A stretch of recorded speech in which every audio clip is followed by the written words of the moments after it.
Hello and welcome again to Pathfinder. आज इस lecture में हम बात करेंगे कि यूरोपियन यूनियन की तरफ से एक 300 बिलियन यूरो या फिर 340 बिलियन डॉलर का ये इंफ्रास्ट्रक्चर प्लान जो है ये अनवील किया गया है। इसे ये माना जा रहा है कि चाइना का जो बेल्ट एंड रोड इनिशिएटिव है इसको ये काउंटर कर सकता है।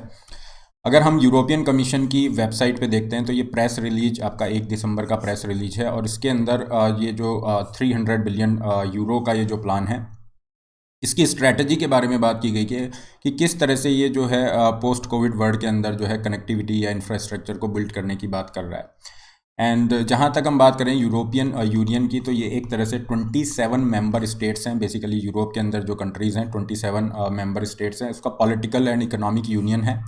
यूरोपियन यूनियन का जो एग्जीक्यूटिव ब्रांच है, मतलब जो भी लॉ होंगे, पॉलिसीज़ होंगे, एडमिनिस्ट्रेटिव डिसीजन होंगे, वो सब यूरोपियन कमीशन यहाँ पे लेता है। तो इस प्लान को जो है ग्लोबल गेटवे का नाम दिया गया है और इसके रिगार्डिंग बात यहाँ पे की जा रही है। पूरे इशू को डिटेल में देखते हैं। आगे बढ़ने से पहले this is a brief introduction about me. My name is Rahul Bhardwaj. ये मेरा टेलीग्राम चैनल है जिस पे आप मुझे फॉलो कर सकते हैं। देखिए, अगर आप ये न्यूज़ देखेंगे, जितने भी न्यूज़पेपर्स हैं, तो वहाँ पे इस प्लान के साथ एक और चीज़ आपको देखने को मिलेगी। वो ये है कि चाइना का जो बेल्ट एंड रोड इनिशिएटिव है उसका ये राइवल बन के सामने आ रहा है, या आप कहिए उसका कंपटीटर बन के सामने आ रहा है। उसको compete यहाँ पे करेगा, क्योंकि जो belt and road initiative China का है उसको अगर हम थोड़ा समझने का प्रयास करें तो ये 2013 के अंदर लॉन्च किया गया था। चाइना के जो प्रेसिडेंट है शी जिनपिंग, उनका ये एक प्रोजेक्ट था। और यहाँ पे बेसिकली चाइना क्या कर रहा है, चाइना इंफ्रास्ट्रक्चर डेवलप करने का प्रयास कर रहा है, स्पेशली कनेक्टिविटी डेवलप करने का यहाँ पे प्रयास कर रहा है। ये जो आप ऊपर मैप देख पा रहे हैं, India is definitely not a party. ये केवल रिप्रेजेंटेशन पर्पज़ के लिए है कि किस तरह से ये जो चाइना का बेल्ट एंड रोड इनिशिएटिव है ये आपका जो है अपना इंफ्रास्ट्रक्चर प्रोजेक्ट को आगे बढ़ा रहा है। तो इसके दो पार्ट हैं।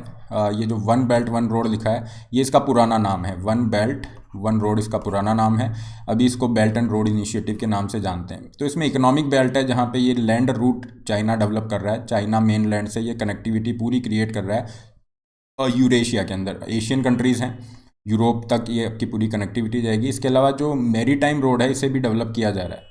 तो इसके लिए चाइना क्या कर रहा है, इन्वेस्टमेंट कर रहा है इंफ्रास्ट्रक्चर के अंदर दूसरे देशों में। मान लीजिए श्रीलंका है, उसे कोई पोर्ट डेवलप करना है तो उसके अंदर चाइना क्या करेगा, उसको लोन देगा, वहाँ पे इन्वेस्ट ये करेगा। तो इस तरह से रोड हो गया, रेलवे, पोर्ट्स हैं, ग्रिड, ऑयल गैस पाइपलाइन, इन सारे प्रोजेक्ट्स में चाइना इन्वेस्ट कर रहा है। अगर चाइना की यहाँ पे बात मानी जाए तो ऑलरेडी 140 बिलियन डॉलर का इन्वेस्टमेंट किया जा चुका है चाइना के द्वारा। केवल लास्ट ईयर के अंदर ही अगर हम देखें तो लगभग 22 बिलियन डॉलर से ज़्यादा का इन्वेस्टमेंट चाइना ने यहाँ पे किया है। बहुत एग्रेसिवली यहाँ पे आगे जा रहा है, लेकिन इसके साथ कुछ प्रॉब्लम्स भी हैं। इंडिया के पर्सपेक्टिव से देखें तो सीपैक जो है, BRI जो प्रोजेक्ट है बेल्ट एंड रोड इनिशिएटिव, उसी का एक पार्ट है जो है चाइना पाकिस्तान इकोनॉमिक कॉरिडोर, जो कि इंडिया का जो पोर्शन है, ओके, इंडिया का जो लैंड एरिया है जो पाकिस्तान ऑक्यूपाइड कश्मीर है, वहाँ से ये पास हो रहा है। तो इंडिया ने इसके ऊपर ऑब्जेक्शन भी किया हुआ है, लेकिन फिर भी यहाँ पे अभी कोई सॉल्यूशन नहीं निकल पाया है। तो इंडिया के पर्सपेक्टिव से तो ये है, लेकिन अक्रॉस द वर्ल्ड अगर देखा जाए तो सभी देशों को क्या प्रॉब्लम है। तो देखिए यहाँ पे चाइना क्या कर रहा है, जो पुअरर कंट्रीज़ हैं, गरीब जो देश हैं, उनको क्या कर रहा है, सस्ते दरों पर, बहुत ही कम ब्याज दरों पर, नहीं के बराबर इंटरेस्ट पे लोन दे रहा है। मान लीजिए श्रीलंका है, उसे पोर्ट बनाना है, वर्ल्ड क्लास आप पोर्ट बनाना चाह रहे हो, आपके पास पैसा नहीं है, चाइना कहेगा चलो हम आपको पैसा दे देते हैं, आप बना लीजिए पोर्ट। जब वो कंट्री दोबारा उसे रीपे नहीं कर पाएंगे तो वो क्या हो गया, कर्ज के जाल में फंस गया। तो चाइना फिर उनको जो है फोर्स कर सकता है अपनी टर्म पे कि आप इस तरह से कीजिए, इस तरह से कीजिए। तो हमने देखा श्रीलंका के केस में जो हम्बनतोता पोर्ट था, वहाँ पे श्रीलंका 85% जो उसकी फंडिंग थी चाइना ने की थी। जब श्रीलंका उसको वापस से रीपे नहीं कर पाया तो ये जो पोर्ट है चाइना को 99 ईयर की लीज पे दिया गया। तो ये एक एग्जाम्पल हमने लिया जहाँ पे डेट ट्रैप, ये जो डिप्लोमेसी है, इसे फॉलो किया जा रहा है। तो इस तरह से चाइना क्या कर रहा है, जो काफ़ी सारे कंट्रीज़ हैं जैसे पाकिस्तान हो गया या काफ़ी सारे अफ्रीकन कंट्रीज़ हैं, वहाँ पे इस तरह के इन्वेस्टमेंट कर रहा है, अपना डोमिनेंस जो है क्रिएट कर रहा है in the trade, foreign policy, Jio politics around the world. So basically with the help of the belt and road initiative आप कह सकते हैं कि चाइना एक जो है एक इंटरनेशनल इकोनॉमिक इंटीग्रेशन चाह रहा है, जो कि चाइना सेंट्रिक हो, जहाँ पे चाइना एक मेजर प्लेयर के रूप में उभर के सामने आए। इसी वजह से डेट ट्रैप डिप्लोमेसी हो गया, जो गरीब देश है उनको प्रॉब्लम हो रही है, ठीक है। ये ना इंटरनेशनल ऑर्डर आपके फॉलो कर रहे हैं, रूल्स वगैरह उसको फॉलो नहीं किया जा रहा है, इग्नोर किया जा रहा है ह्यूमन, लेबर, एनवायरमेंटल राइट्स को, सस्टेनेबल डेवलपमेंट के रिगार्डिंग भी इश्यूज़ हैं। तो इन सारे चैलेंजेस को फेस करने के लिए यूरोपियन यूनियन की तरफ से ये जो प्लान 300 बिलियन डॉलर का ये जो इंफ्रास्ट्रक्चर प्लान लॉन्च किया गया है, ये अगर डॉलर में लेंगे तो ये 340 बिलियन हो जाएगा, है ना। 340 बिलियन डॉलर का ये जो इंफ्रास्ट्रक्चर प्लान लॉन्च किया गया है, ये बेसिकली क्या करेगा, ये एक अल्टरनेटिव प्रोवाइड कराएगा बेल्ट एंड रोड इनिशिएटिव, क्योंकि अभी जो भी गरीब देश है उनको लोन चाहिए, उनके पास कोई ऑप्शन नहीं है। तो basically this will provide a kind of alternative, इसलिए इसको यहाँ पे कहा जा रहा है कि ये जो है काउंटर करेगा बेल्ट एंड रोड इनिशिएटिव के जो भी निगेटिव इम्पैक्ट है उनको यहाँ पे काउंटर करने का प्रयास किया जाएगा। ये जो पूरा प्लान है इसे नाम दिया गया है ग्लोबल गेटवे।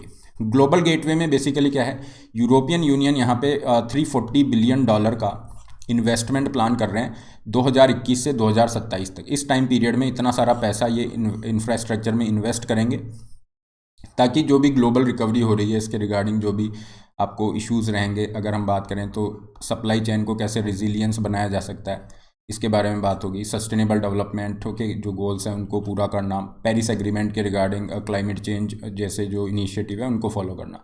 तो इस तरह का इंफ्रास्ट्रक्चर क्रिएट किया जाएगा जो इन सारी डिमांड को फुलफिल करता है। इसके रिगार्डिंग अगर हम पैसे की इंफ्रास्ट्रक्चर को ही और हम आगे देखें तो ग्लोबल जो गेटवे है ये हार्ड एंड सॉफ्ट इंफ्रास्ट्रक्चर की बात करता है। हार्ड इंफ्रास्ट्रक्चर में क्या होगा, रेल, रोड, पोर्ट वगैरह ये सब हो गया।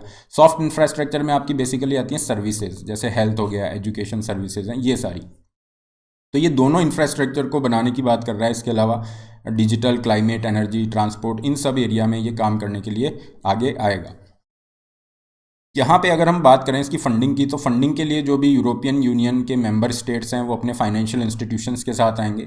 यूरोपियन इन्वेस्टमेंट बैंक हो गया या European bank for reconstruction and development है। इसके अलावा प्राइवेट सेक्टर का कंट्रीब्यूशन ये बहुत क्रूशियल होगा, क्योंकि इतने बड़े लेवल पे आप इतना सारा इन्वेस्टमेंट कर रहे हैं, 340 billion dollar, this is a huge money. तो बिना प्राइवेट सेक्टर के कंट्रीब्यूशन के ये पूरा नहीं हो सकता। तो फंडिंग जो है एक बहुत बड़ा चैलेंज है इसकी सक्सेस में। अब यहाँ पे जो ग्लोबल गेटवे स्ट्रेटजी है इसमें चाइना को डायरेक्ट नाम तो नहीं लिया गया है, टारगेट तो नहीं लिया गया किया गया है, लेकिन अगर यहाँ पे हम बात करें जो यूरोपियन कमीशन की प्रेसिडेंट हैं यहाँ पे अर्सुला वॉन डर लेyen का स्टेटमेंट यहाँ पे ये कहता है कि जो भी इन्वेस्टमेंट हो रहा है, इस तरह का जो क्वालिटी इंफ्रास्ट्रक्चर हम बना रहे हैं, ये किस में इन्वेस्ट करेगा, in international stability and cooperation and demonstrate how democratic values offer certainty and fairness for investors, sustainability for partners and long term benefit for people around the world. तो ये जो सब चीज़ें उन्होंने कही हैं ये एक तरह से सॉल्यूशन के रूप में है जो भी चाइना के बेल्ट एंड रोड इनिशिएटिव से प्रॉब्लम्स क्रिएट हो रही हैं, जो हमने देखा था कि श्रीलंका में क्या इशू हो रहा है, अफ्रीकन नेशन में क्या हालत है, और किस तरह से चाइना का BRI project debt trap create कर रहा है। तो ये क्या करेंगे, जो डेमोक्रेटिक वैल्यूज़ हैं उसको आगे रख के एक लेवल प्लेइंग फील्ड यहाँ पे क्रिएट करेंगे, फेयर जो है सब कुछ रहेगा। और बेल्ट एंड रोड इनिशिएटिव में क्या होता है, जो टेंडर है उसकी जो टर्म्स हैं वगैरह उनको सब सीक्रेट रखा जाता है ना, transparency is not there, transparency वहाँ पे नहीं है तो लोगों को पता नहीं चल पाता। तो ये पूरा का पूरा जो स्ट्रेटजी यहाँ पे है बेसिकली चाइना के BRI प्रोजेक्ट से जो प्रॉब्लम्स क्रिएट हुई है उनको भी ये जो है सही करने की यहाँ पे बात कर रहे हैं।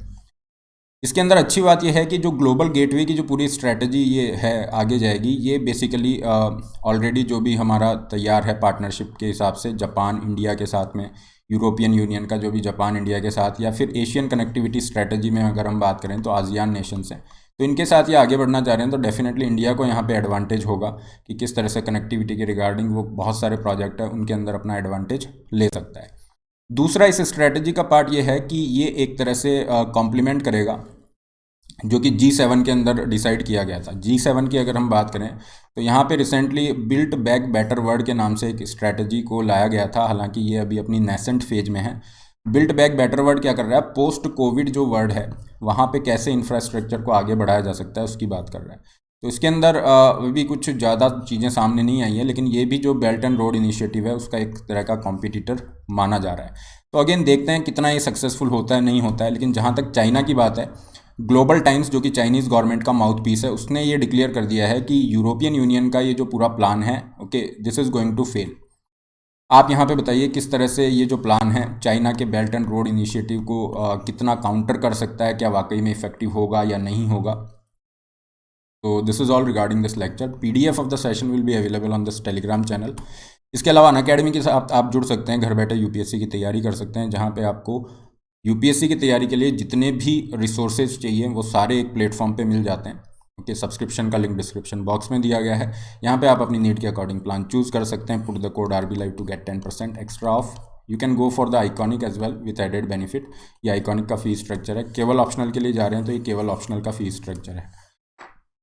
हर संडे आपका टेस्ट होता है कॉम्बैट के नाम से, जिसमें काफ़ी सारी स्कॉलरशिप्स आप जीत सकते हैं। इसका लिंक भी डिस्क्रिप्शन बॉक्स में दिया गया है। To unlock this free test you can use the code RB live. Okay, सुबह 11 बजे हर संडे को ये टेस्ट होता है। नए बैचेस स्टार्ट हो रहे हैं जिनमें आप अपना सिलेबस पूरा कर सकते हैं। ये आइकॉनिक सब्सक्रिप्शन के कुछ बेनिफिट हैं जो आइकॉनिक सब्सक्रिप्शन के साथ आप ले सकते हैं। This is all for today. Don't forget to like, share and subscribe. All the best, have a great day.